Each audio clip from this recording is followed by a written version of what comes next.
or at least not till 10 o'clock when they come down here.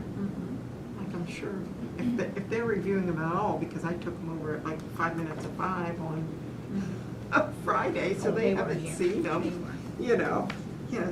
Oh. I think Cindy was the only one in there when I went over. I said, if I'll bring these now, I'll forget on Monday or Tuesday morning, and they won't get to see them. So I'm like, let's just give them at least till 10 o'clock. Because I know Tony does go back and look at them, so.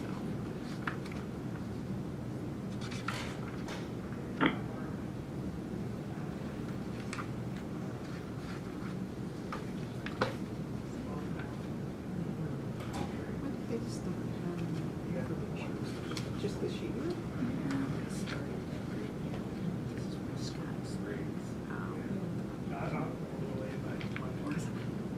Yeah. Yeah. Full house. Because I'm thinking that's pretty. Morning. Yeah, they called me 2 weeks ago. Karen, stick around, I'll introduce you to Tony.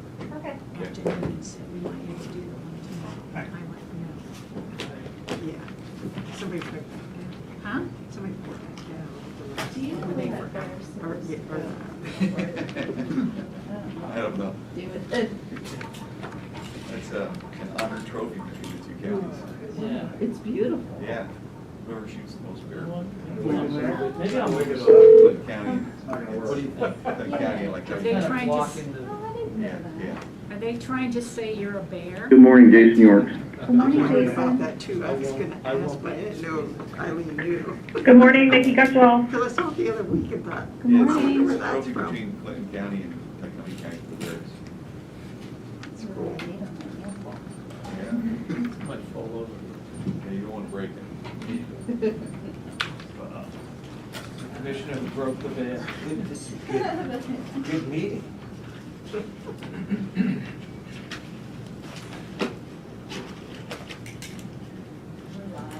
Okay.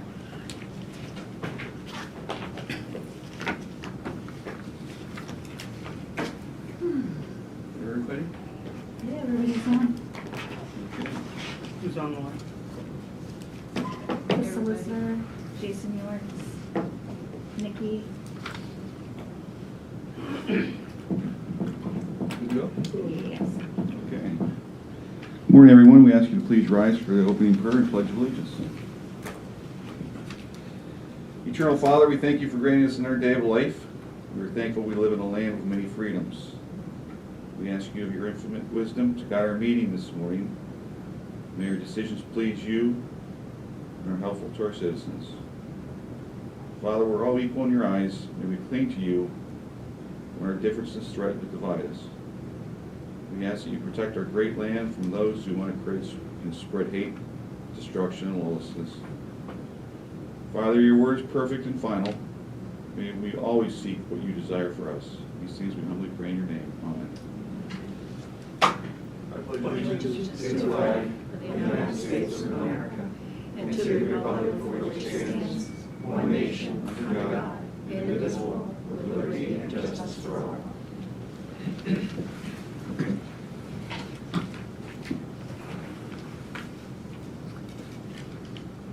Convene the Commissioners' public meeting at this time and ask for approval of the minutes of the previous meeting.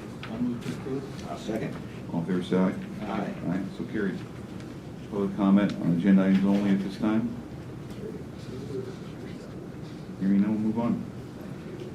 Roxanne Greco is going to do this week's county departments and what they do for you for human resources.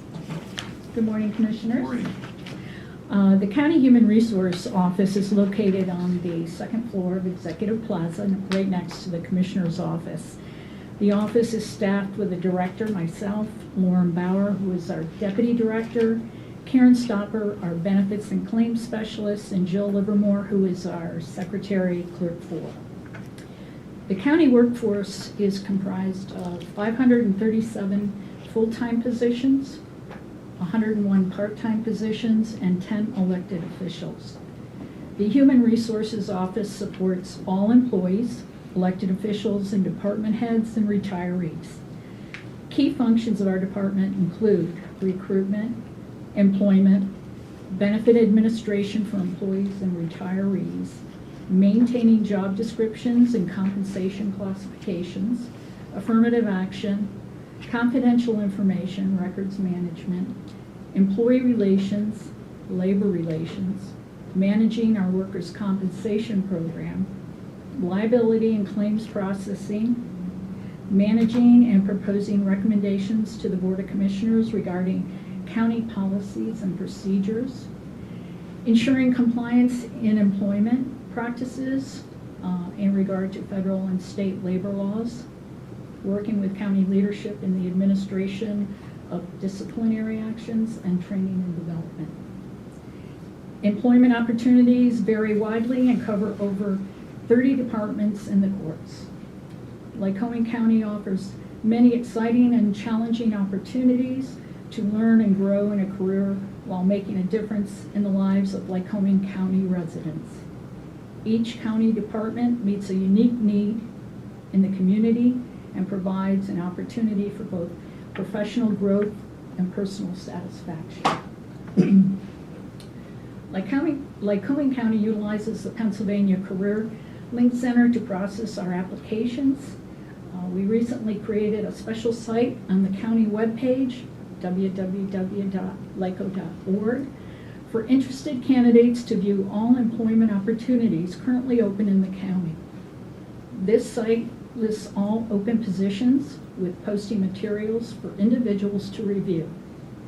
The site also links them to the Career Link Center to complete the appropriate county application, so our department heads are able to review for recruitment purposes.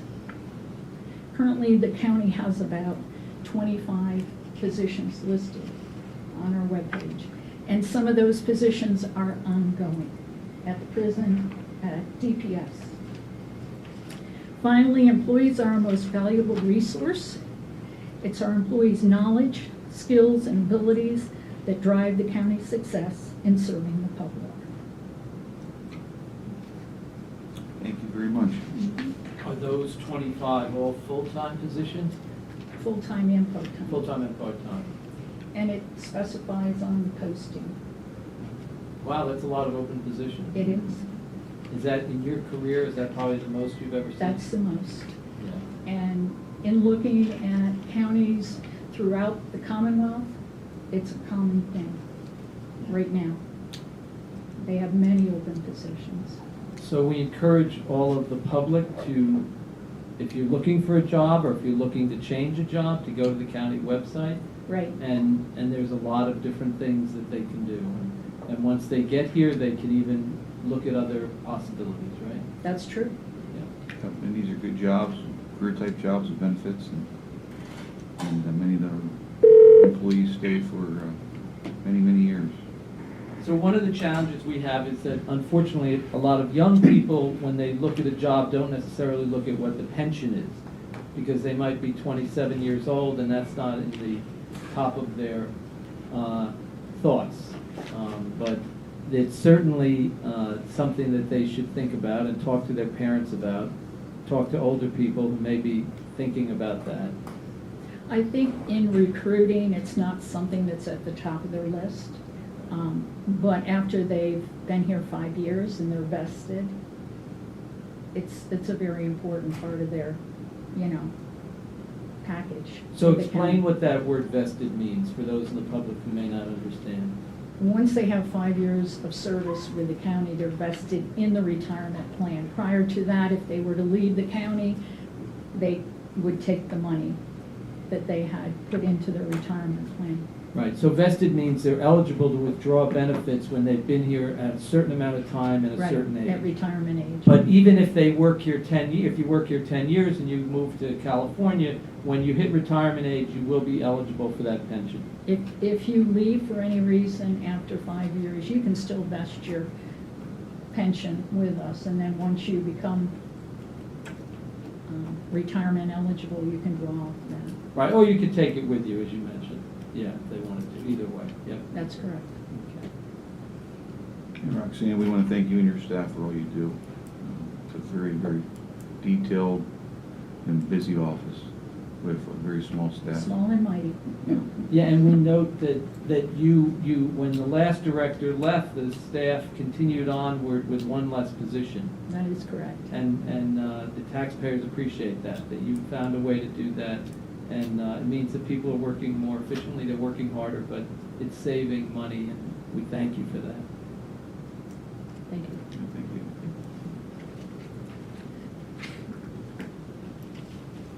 Moving on to 3.0, accounts payable cash requirements report with Brandy Clemens. Morning, Brandy.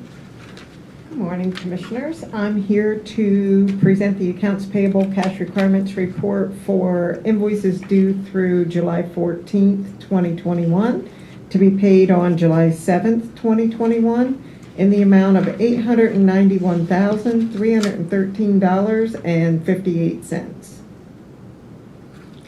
Okay, is there any questions? You know, if I could find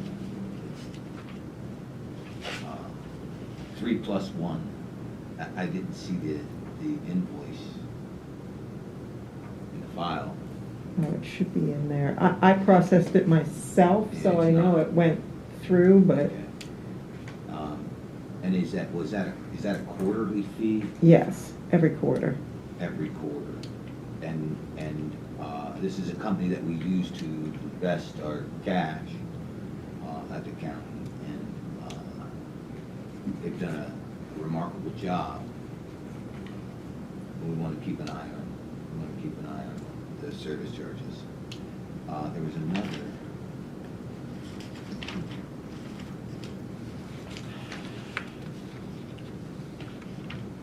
And this was for human resources.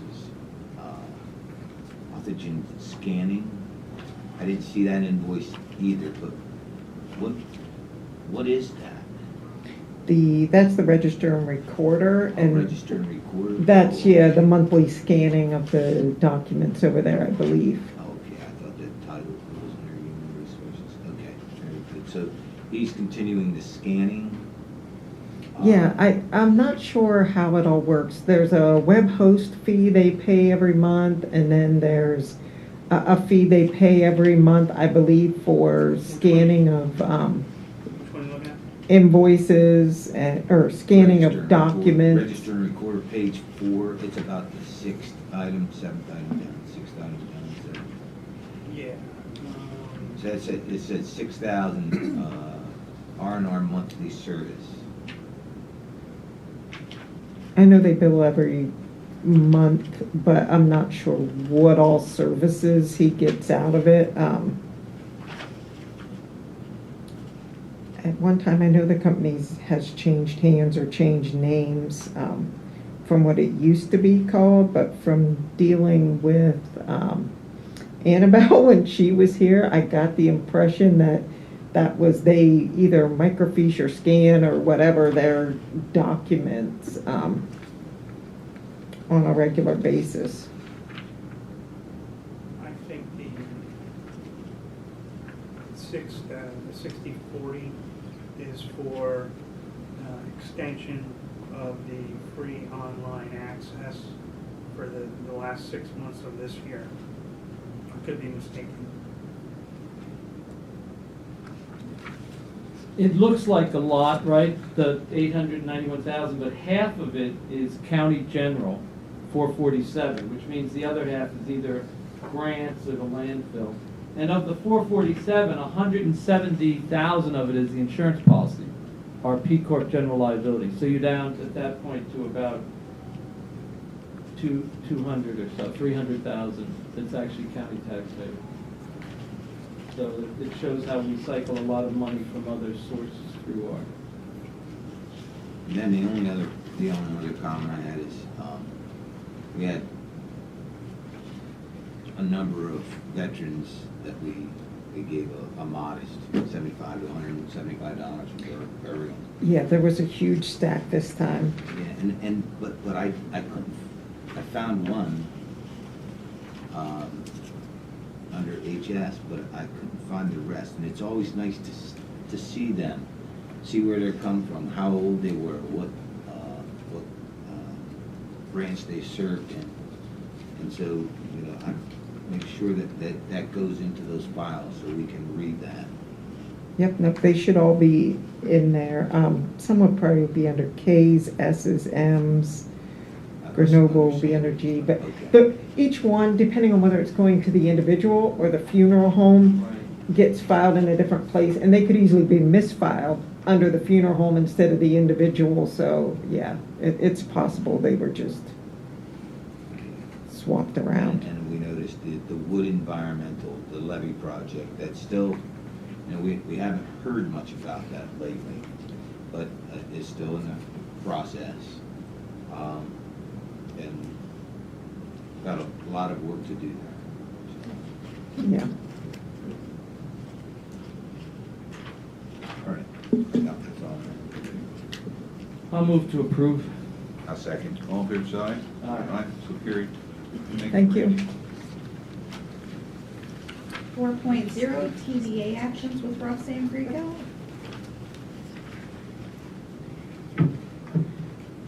Hello again, Commissioners. We're asking you to approve the update to the TDA report at RMS. In support, create one new gas technician position, pay grade 5-6. And also at RMS operations, reclassifying one equipment operator position, pay grade 5-6, to a lead equipment operator, pay grade 7. Okay, so we had a request from RMS to create this position. Their gas bills are increasing by, I believe, 30, and they need this technician for the increase of the well service, the output of methane. And is it, what, I'm trying to remember what exactly is causing all the, I think it's expansion of landfill. Yeah, we're actually adding 30 more new wells. Right, right. And this comes out of the revenue from the landfill and will be covered by that. I was noticing when you said 537 full-time positions in your report, that I think we had been down to about 530, and we're creeping up. But some of it is like this, as we open a new field, we need it. Fortunately, this is covered by the revenue, but our goal is to try to keep down those full-time positions to the extent we can. And we were over there on the hill a couple weeks ago, and as the landfill is starting to fill up, there's a grade to it. And the platform becomes smaller and smaller and smaller and smaller, but with the same amount of trucks going in. So it becomes very dangerous. And I believe that we should be trying to put on a spotter so that no one gets hurt. It's amazing that they do what they do, but when you're getting up there, we need to look at that. Yeah. Traffic's incredible. Oh, yeah, I think you'll see a request for that position either this week or next. okay. Very good. Okay, a motion to accept the TDA actions. I'll move to approve. I'll second. All in favor, say aye. Aye. So carried. So at this time, we'll recess the Commissioners' meetings to the Salary Board. Salary Board meeting. Commissioners, we're asking you to update the following on our salary schedule. At RMS, under support, create one new gas technician position, pay grade 5-6. And at RMS, under operations, reclassify one equipment operator position, pay grade 5-6, to a lead equipment operator, pay grade 7. Okay. Any discussion or questions? Hearing none, can I have a motion? I'll make a motion. Have a second? All in favor, say aye. Aye. Aye. Is that Nikki? Yes. Yes, it is. So that's carried 4-0. Thank you, Nikki. Thank you. At this time, we'll reconvene the Commissioners' public meeting. Personnel actions. Commissioners, at pre-release, Connor A. Morse as a full-time replacement resident supervisor, pay grade 5, $15.37 an hour, effective July 12th, 2021. At RMS, Lucas Brungar, full-time reclassification to a lead equipment operator position, pay grade 7, $20.36 an hour, effective July 11th, 2021. And finally, in the Controller's Office, Matthew Tierney as a full-time replacement internal auditor, pay grade 8, $38,933.97 annually, effective July 11th, 2021. I have one question. Krista, you're on the line, correct? Oh, no, she's not. She's not, Nikki was, and she just left. Okay, so, with this internal auditor, we had stopped auditing the hotels. What was the final decision on bringing this woman in as an auditor? I believe that the controller, you're correct, the controller had sort of made a decision to stop auditing the hotels, which is of concern to us because when someone doesn't pay their real estate taxes, we find out from the assessment office or the tax claims, tax collection office. But when someone doesn't pay the hotel tax, the hotel with the proper amount, we didn't really know. So I think that the understanding we had after the meeting was that she is going to resume auditing the hotels with this person. And I think what she said is she needs some cooperation from the TPA, which is the chamber, the hotels, and the treasurer and our office in enforcing. So that if she finds that someone's not doing it, that those 4 entities work together to make sure that they're in compliance. But I think she's told us she is going to do it. Yes, and this is a replacement job for someone who retired. Right. Right. Okay. Have a motion to accept the personnel actions? I'll move to approve. I'll second. All in favor, say aye. Aye. So carried. Thank you. Ron. Thanks, Ron. There's one informational item, and Maya Toon is not here. I'll take them. Okay.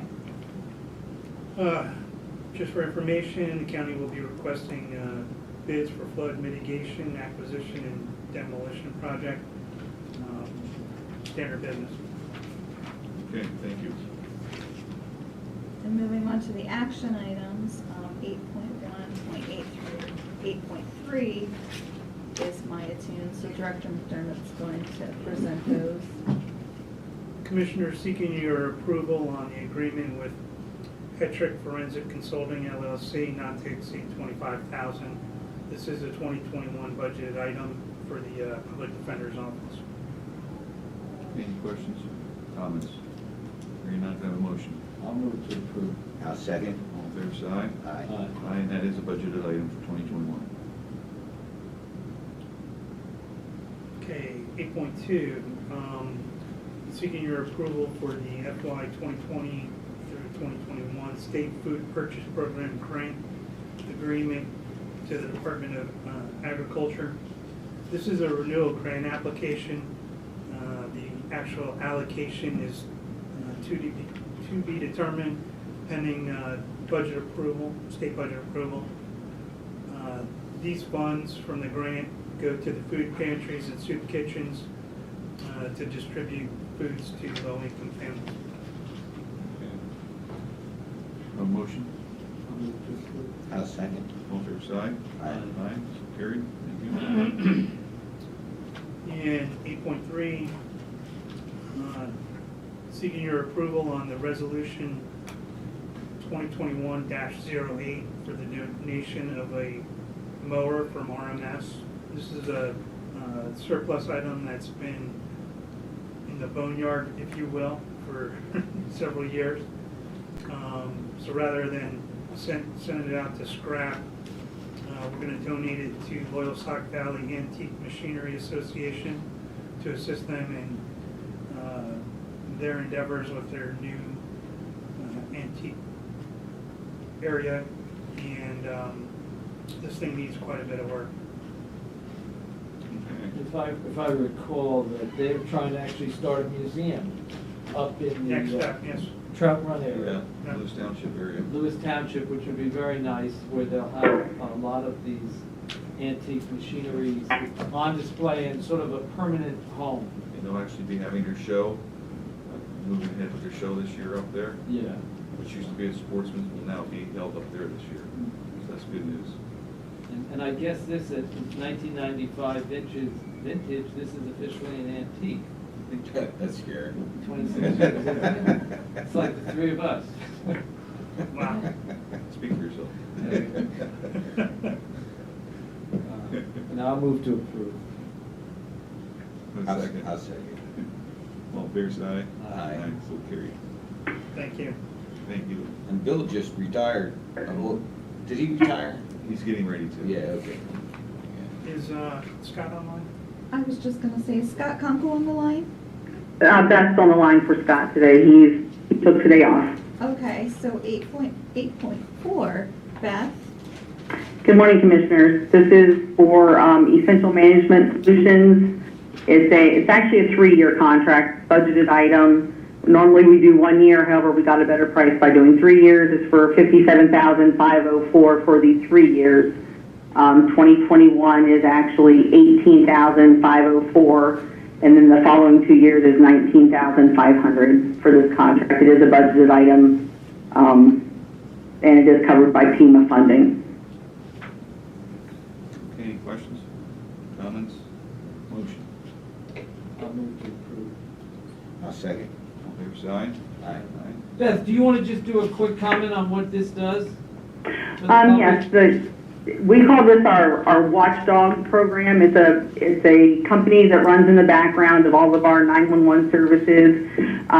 They actually ensure, they watch the phone companies to make sure that the phone companies are reporting to PEMA exactly how many customers they have, to ensure that they are turning over the correct amount of monies collected to PEMA for funding. So basically, it's a company that makes sure that the phone companies are paying PEMA the amounts collected that's supposed to go to 911. They also watch things to make sure telephone companies, especially cell services, have a required amount of accuracy that they have to meet on their data. They have to report within so many days of putting up a new tower site, things like that. So we actually call this, and we always refer to it as the Watchdog, because that's what they do. This company in the background is continuously watching and monitoring things to make sure that they're doing everything in the background they're supposed to do to make sure we get updated and accurate data and that PEMA gets updated and accurate funding. And that's important because our reimbursement is based on these, right? That is correct. Our reimbursement is based on what PEMA collects from the phone companies, and this company makes sure that PEMA gets their money from the phone company. Got Yes. it. Thank you. You're welcome. And Beth, we had Jeff here last week doing an overall of what your department does for the community, and we know that you're in desperate need of 911 operators. Can you give us an update on how that's going? We are actually testing Thursday, Friday, and Monday this week. Approximately 20 people are going to go through our test. It's called Critical. It's an online. It's very similar to what we do in the comm center now. It's all, you come in and sit in front of a computer and test now. We used to do it on paper, but that's obsolete these days. So I think we have about 20 people scheduled for testing this week, which is great. After we do the testing and see scores, we set up interviews from there and see how that goes. And we have people sit in, make sure it's a job that they feel that they can handle, both the speed of the job and the mental side of the job, and then we'll, propose hires from there. We did have 2 trainees that had successfully made it through phone training. However, one of them has now decided that it's not her cup of tea, and she is going to go back to her previous office position where she worked before she came here, which is not uncommon, unfortunately. It's very difficult for us. Not only the money that we put into training people, but the mental side of our trainers work very hard to train somebody. It's a lot harder to train someone to do this job than it is to do the job itself. So I feel really bad for the trainers when they've put in 4 months next to somebody and listening to every word they say and make sure they're guiding them for every call, and then the person leaves. I've been in that position. I did that position for 7 years myself. So it's just a really difficult position. It's very frustrating. So that's a frustration that we all just kind of sighed really hard when she gave her notice last week, and we talked to her and tried to get her to stay and at least offered part-time, but she said this is just not the fit for her and she cannot see this as her career, and unfortunately it happened. So hopefully we'll get some good candidates out of these 20 that we're testing, and we'll go from there. We'll just keep moving forward. That's what we do. Okay, thank you. Thank you. And Beth, you still there? I am.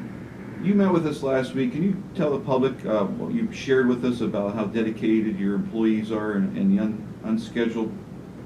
We found that incredibly remarkable. I will. Right now I have 11 full-time telecommunicators, and then I have 3 office positions that have been helping out in the comm center. My full-time telecommunicators are supposed to be 17. I have 11.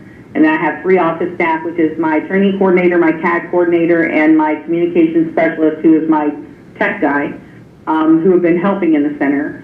So out of 14 people total for the year of 2021, from January to my meeting last week with the commissioners, my department has had 29 hours of unscheduled leave. That means that's call-off time. And 8 hours of that was because one of our folks got sick from the COVID vaccine, and he called off an 8-hour shift for the COVID vaccine. So we had 21 hours technically, because I really forgive the COVID vaccine, the 8 hours for that. So 21 hours in 6 months of this year, 21 hours of unscheduled leave. And I think that really points to how dedicated our staff is here. And the flip side of that, which is hard to talk about, is the number of hours of overtime that my folks have worked, which is over 4,000 hours of overtime and extra time that the telecommunicators have worked so far this year. 4,171 hours of additional hours. Some is extra, some is overtime, some have been part-time hours by our part-timers. They've covered that many extra hours this year and have only used 21 hours of unscheduled leave, which is call-off time. And I just think that's remarkable, and it just points to what a dedicated bunch of staff that we have. Thank you. I totally agree. When you have people working double shifts and totaling up to 4,000 hours due to lack of personnel, to be able to do that as a team and only schedule approximately 3 days of unscheduled time for 7.5 months amongst those employees is incredible. Yeah, they don't call off. They take this job very seriously, and for the amount of overtime that they're covering due to lack of personnel, it's pretty amazing. We do schedule overtime ahead now, which I think has helped a lot for them. They're mandated 12 hours of overtime per pay off the top, and they pick that on a rotating basis. So, I think that helps a lot because they can pre-schedule it, so it's not a shock to them. And, they all know if they're not here, if they call off, someone has to sit in their seat. And I am very grateful to them that they have enough respect and caring for each other that they don't call off and stick someone else unless it's something really bad. And every hour that someone took off, I know what was wrong with them, and it was very much legitimate. These people don't call off for no reason. Okay, thank you. Thank you. Commissioner comment? It's a great weekend. I want to thank the City of Williamsport, all the sponsors, the vendors that took part in the activities with the fireworks, and I had an opportunity to attend it. It was just good to see the community out, enjoying themselves, families, and we want to thank everybody that had a part in it. and was able to bring it back this year. It was sorely missed last year, and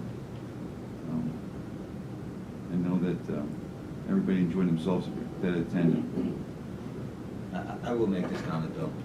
I've had so many people come up to me and ask if we as the commissioners could influence Little League to allow people to go over there and see the games. It's like the #1 topic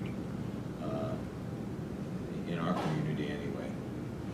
I think they're still examining that. I know that they have put a lot of work into their plan, what they want to do. It's ever revolving daily. They're listening to the medical experts at the same time. So there's a chance, you're saying? I'm not going to speak on their behalf, Okay. but I do know that that they have said that they are constantly looking at things daily, and I believe that they're trying to keep an open mind, and hopefully they will. Hopefully they will, and things are better that they'll be able to open the doors to everybody, because we do see improvements with the vaccines and the virus subsiding. We're now at 97% statewide recovered, which is good news. And our cases locally are very low, but there are still spots that the virus is still there, and this is a countrywide event. And so we'll see what they decide. Yeah, if you think they're in a tough spot, if They you are. think that we're about 41% of our community vaccinated, so that means that for every one person vaccinated, there's actually slightly more than one not. So if they bring 100 people over, 1,000 people, it's possible that half of them wouldn't be vaccinated. If an infection spread to one of the teams, they'd have to shut down the whole event probably, because they'd have to quarantine. So maybe we encourage people to go out and get vaccinated, and maybe that would help also. You know what was disturbing though, I have a neighbor who is going to New York for college, and they told her that if she didn't get vaccinated, she couldn't go to college. I mean, and they're doing it in other universities, they're doing it in some occupations, and you wonder, you know, if that should even be legal. Well, so if you think about it, for years, really decades, we've required kids before they start school to have certain vaccinations for all sorts of things, right? Proven. Yeah. I mean, that they went through. Yeah, so we know that our kindergartners have to have certain vaccinations. So it's kind of like, you know, with public health, we need to find a way to view it as not something punitive, but as something that we do for the benefit of the community. Regardless of the consequences. Well, no, I mean, obviously, if you have some. What doesn't make sense Risk. is the fact that it is proven, there's data, for the most part, teenagers, young adults have very little effect on these people. Very little. And they're forcing them, no choice, to get vaccinated. And there are some effects, especially with young, I'm not talking teenagers, I'm talking 12 and under, that had died or had some serious heart complications because of From the- vaccines. Yeah, well, the vaccine isn't approved yet for anyone under age 12. But nonetheless, you know, if it was a fact that it was the deaths and hospitalizations were balanced throughout each age group, it's one thing. But it wasn't. And just a way of forcing people to do something that they don't necessarily want to do. I can't believe that there wouldn't be a lawsuit about this, but I guess we'll find out. I think the Supreme Court, well, I don't know if it went up to the Supreme Court. There was definitely there have been some court rulings. I don't think it went up to the Supreme Court yet, saying that private entities, private employers, or private universities have the ability to do that. And I feel that, I've said it before, it should be encouraged for people to choose to have it. It should not be mandatory. A kid shouldn't have to decide, well, do I have to go, if I want to go to this university, I have to get vaccinated. Especially when they're attending that university. To have to make that choice is something to place on a young adult. I don't think it's appropriate. So one of the things that I don't know, however, have learned is, look, we don't have any control over the private university, right? But we do have influence in our community in terms of trying to encourage people to get vaccinated. And I think that if we're able to let people see that the positive outweighs the negative, everyone has a God-given right to do what they want, right? But at the end of the day, if we want our community to be healthy and we want to, like with Little League, what I said is I understand why they're doing it, because so much of the community hasn't been vaccinated. And I think if we could encourage people to get vaccinated, not in a punitive way, not that we're trying to force you to do it, but that it contributes to it's like, why do you not speed? Why don't you drive down 3rd Street at 60 miles an hour, right? Because you know that it's dangerous.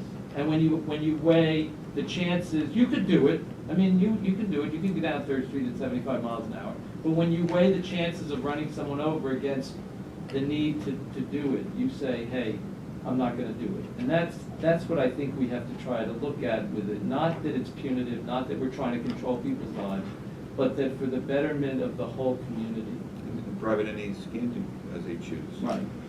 But at the same time, to put a person in that situation where they have to make a choice, It's difficult. it's very difficult, and they should. Especially when they're paying lots of money for tuition. Right, exactly. But so we do this in public health.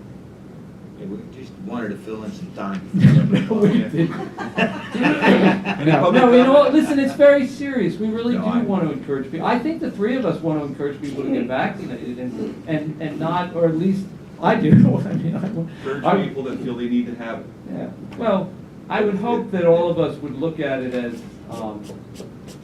again, we've talked about this, there are people around the world who would give literally their left arm to be able to have a vaccine, and they can't get it.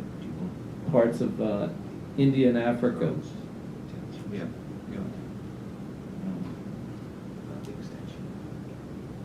Yes, there has been a recent announcement that the ARP funds have been extended. It's not June 30th now. The applications, the boroughs and townships can't apply for those monies. So we encourage the ones that have not done so yet, that they will do so, that those monies are available. And as we reach out and we plan on meeting with those townships and boroughs, we would hope that they would apply also, so we can leverage those monies. Because that's the first group we'll be talking to here. We spoke to the city last Tuesday, had a very good meeting with the mayor and the president of the council about their priorities and what we could partner to get done for the city of Williamsport. We want to do the same with the municipalities. We have 52 of them in the county, and we'll be reaching out to them very shortly to schedule meetings so that we can sit down and see what their needs are, so we can leverage money. So that application deadline has been extended. We encourage them to if they have any questions, if they don't know how to go about doing it, they should reach out to us. We can get them in touch with Maya Toon and our procurement officer, and also our planning department, and they can help them through that application process. Any public comment? No? Okay. Our meeting is adjourned. We will meet back here. Excuse me, one last thing. Today is Commissioner Massard's birthday. I want to wish him a happy birthday. Happy birthday. So, And here I made that comment about it being antiques. That's terrible. Happy birthday. and wish you a happy birthday and many more. Thank you. And we will be adjourned till July 13th at 10 a.m. Have a great day. Qualifies for antique. Close. One time you did one like a half hour. Yes, yes. And you're right behind him. Oh, not for a long time.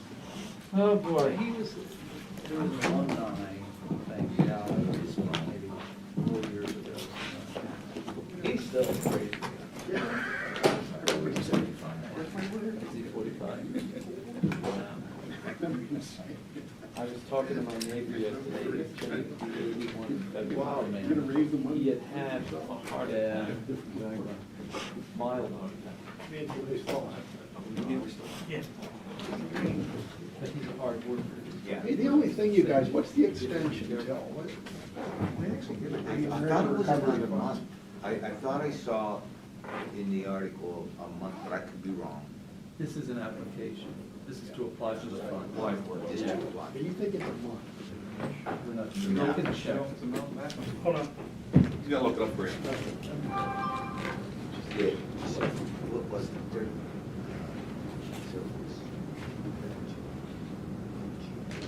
Yeah, I think it was a month. I think it was a month.